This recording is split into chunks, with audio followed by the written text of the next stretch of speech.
But not just any fight week, UFC 300 fight weeks. You know, you've been atop of these amazing cards before. You've been in title fights before, but does this one feel a little bit extra special? For sure. You know, first things first, you got to ask Conor, what are you laughing about on your comment, brother? Yeah, I did see that. I didn't know Yeah. Go ask him. Go ask him what are you laughing about. Hopefully he can get Lucky Charm shorts or something. Good for him, you know? We are talking, of course, about the floral pattern shorts you've got for this fight. Did post it. Conor did put a laughing emoji on it, but curious how you feel about being able to rep them in the octagon. I loved it, man. I loved it. You know, it came together real quick. Being able to use it here at UFC 300, hopefully they leave it for me so I can keep using it every fight. So we see what happens. Do you think that's important for athletes to be able to represent themselves and sort of express themselves on ways other than just, you know, their fights? I think it's cool. Yeah, I think it's a great way. You know, put a little flavor in it. You know, I guess I understand the whole uniform look because we're trying to, you know, go after, like, you know, follow other major sporting leagues. So at the end of the day, I get it, but to have your own flavor, and finally I get mine. The people wanted it. You know what I mean? Where's Hunter? Where's Dana? Tell the numbers of the sales because I want to see. I'm pretty sure that floor shorts is popping. Justin Gaethje, right? Obviously a phenomenal fighter, BMF. When this fight was announced, I saw the reaction where someone was like, oh, he hits too hard for Max. You know, a guy who's never been dropped before in the octagon. When you see those comments and people apparently being concerned for you and about your career after this fight, do you just think, okay, well, we'll see on Saturday? We find out. You know, that's the beautiful thing. Every time I did any of these interviews, go watch it all fight week. Every time they ask me what is the main thing, when you come to think of Justin, what do you think of this fight? I think of violence and this happens. You know, I smile. This is what real fighters is about. Justin's a BMF. The beautiful thing is everybody has questions and we have the answers come UFC 300 Saturday night. I've been watching your YouTube channel, great content on there. I recommend everyone go watch it. You've been showing yourself bulking up for this fight a bit more than you did for that Dustin fight. How do you feel now walking around ready for a lightweight title fight? Brother, I mean, it is what it is. You know, I talked about this earlier today. I hate talking about it, but, you know, that Dustin fight it is what it is, you know. My manager is calling me Muffin Top Max this whole camp, you know. So at the end of the day, that's what it was, you know, for this fight. And we wanted to put on the right weight. We wanted to be smart. We wanted to be strong, but we still wanted to be fast. So I think we found a very even ground, and you guys get to see come Saturday night. There was a quote from your coach on one of your video blogs where he said, Max already has a BMF belt and it's in his chest. Mm. Do you think, comparing your skills to Gaethje's, that this could come down to whose heart is bigger? And do you think you beat him in that category? We see what happens, you know. We see what happens. I think a true BMF is a guy who, you know, who's willing to fight and go in there like gladiator days, you know. And he said it before. If he was, like I said, when I'm a gladiator, he said it in gladiator. He would have fight to the death, you know, in a Coliseum. So the beautiful thing is we get to find out, man. We get to find out. Attrition is going to be a big thing in this sport, I believe, in this fight with him, and we get to find out. Max, we're here. Just one last quick one on the jump up to lightweight. Was that a conscious decision after the Dustin fight, like coming off of that? Like, if I ever go back up to lightweight, I have to approach this differently, or was that just a change right now for the Dustin? I mean, the Dustin time, I hate talking about it. I hate saying it. They came with an opportunity, and opportunities like that, you do not say no. You know, it was just a time thing. With the Justin one, I think it was like 6 weeks or whatever, and if you count down the 2 weeks that you kind of come down from training week, that's like a 4 week, you know what I mean? So at the end of the day, real fighters stay ready, like I always said, and I felt like I was ready. If you go watch that Dustin fight, there's a couple of things that I had to change, and, you know, the outcome is different, you know what I mean? And now we had 10 weeks, 10, 11 weeks, I don't know what it is for this fight. You guys get to see the difference, you know? A lot of people like looking in the past, a lot of people like searching for stuff. They keep forgetting what's right in front of them, you know, and you guys are going to see come Saturday night.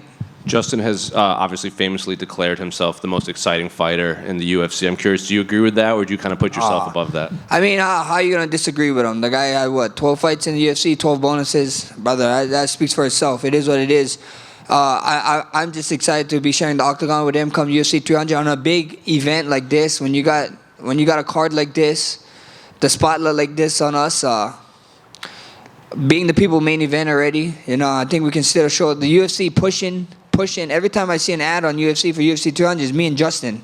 So at the end of the day, Tim, Daniel, someone needs to get on the phone with Dana and Hunter, and we got to talk numbers about some things because it's looking kind of funny. And Justin said that I think the ideal scenario for him would be doctor stoppage because he doesn't really want to put you out cold because he has respect for you. So I'm curious, what do you think of that prediction? I mean, it's cool, you know, it's cool. I don't want to put the man out cold either, but it's the fight game. That's what we love, you know. Like I said, for 25 minutes, I'm going to go in there. He's going to come for my neck. I'm going to come for his neck. And, you know, after we can hug it out, you know, go get a beer. I mean, I don't drink beer. He can get his beer. Maybe I get a shot with him and, you know, we get a pizza or something. And last one for me. Can I get your thoughts on the main event between Alex and Jamal? I think it's going to be a fun one. I think a lot of people are calling out Jamal just because he only as good as your last fight. And Jamal's last fight was what? Like, I don't know. How long was he out? 15 months, brother. Like, nobody even cares, you know. That's just what it is, you know. And then you see him posting funny videos and everybody keep hating on him like us fighters don't have a life outside of training. So at the end of the day, I think it's gonna be a crazy fight. Both of them have crazy power. You know, everybody talk about Alex's power, and I think Jamal has that crazy power too. How much time he made a man in Johnny Walker do like something crazy after getting hit. That was kind of amazing. So I think it's gonna be a tough fight, man. It's a pick'em fight. It's a coin toss, and I'm glad that I get to be here and witness it. Max, people were very excited by your idea to have Mark Coleman wrap the title. Justin was in full agreement. Any update? Is this going to happen on Saturday? I didn't see it, but I heard he's going to be here. And he'd probably be in Dana White's section, right? So, I mean, even if he's there, maybe if I see him or Justin see him, maybe we just tell him go in the cage, you know? Who's going to stop him from entering the octagon? You know, good luck. Justin also said he wants $300,000 bonuses for this for UFC 300. Can you use some of your sway? You've been here for a long time. Are you going to? Oh yeah, brother. I'm going to. When we did a fighter meeting, we always have fighter meeting. I'm going to throw it out there. I'm going to say $500K, so we can start. You know, like we can start going back. Okay, 400 and 300. I'm like, final offer 150. Come on, this is UFC 300. It's huge. The two guys that is pushing the fight is asking for it. Why not? You know. Yep, I agree. And I remember you said at one point when you were growing out the hair that you were never going to come into a fight week with short hair again. Why did you change your mind? I mean, just because you guys, a lot of people is forgetting who Max Bless Holloway was. They need a reminder. UFC 300 was the time, and you guys are about to see a whole different animal, you know? Max right here. Go ahead. Max, so I saw on your Instagram you built the Max Holloway Fitness Center in the Why Not Clubhouse for the Boys and Girls Club. I mean, obviously as a guy who's been very impacted by martial arts, what did it mean to you personally to be able to give back to your community at that level?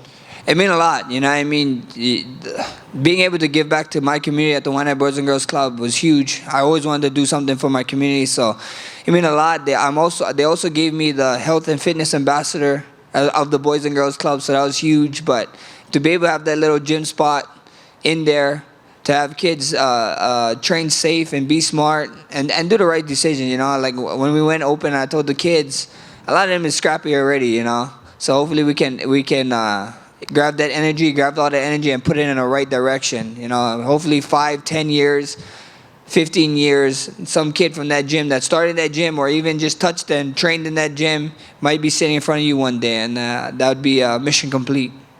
Max, back here. You've already left such a strong legacy at featherweight. I really don't know that you have anything left to prove there. Is lightweight going to be your new weight class, or do you plan on going back down to 145? We see what happens. You know, in this sport, having options is always good. You know, and first things first is Justin Gaethje. But there's a fun fight down there that the man keeps talking, and I keep hearing. You know, so my only advice to that guy is like, when the contract come up, sign the dotted line. Don't make no excuses. Max over here. You fought here in Ninth Island many different times, but this occasion, right? Where does this occasion rank amongst all the times you fought here in Ninth Island, given the magnitude of the event? Oh, this is huge, bro. This is huge. This is the hugest. This is UFC 300. What more can I ask for?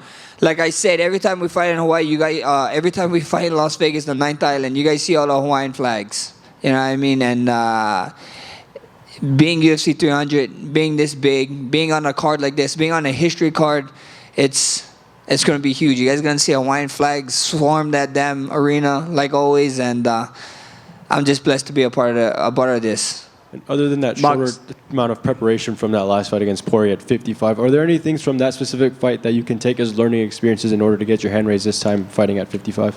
Not really, man. Dustin and Gaethje is two different animals, you know, two different beasts, two different fighting styles, two different stances, and two different ways of attack. So we see what happens, you know. I feel like I'm a vet in this game. I fought a who's who, and at the end of the day, this is another guy up there that I got to figure out when I get in there. So we find out UFC 200. Max over here. So if you get BMF title, probably next matchup for you is new champ Ilia Topuria. And what do you think about that? Questionable. That's it. Questionable. That guy. Everybody keep asking me, what do I think of Topuria? Yeah, fighting Topuria. He's questionable. I'll fight him. You go ask him that question. Ask him that question about me. At the end of the day, UFC, I always wanted to fight for the title. I always want to do this. A lot of contenders, they gave me a lot of up-and-coming contenders, and then there's one that didn't come up towards my way. So you can ask UFC about that. You can ask him the question.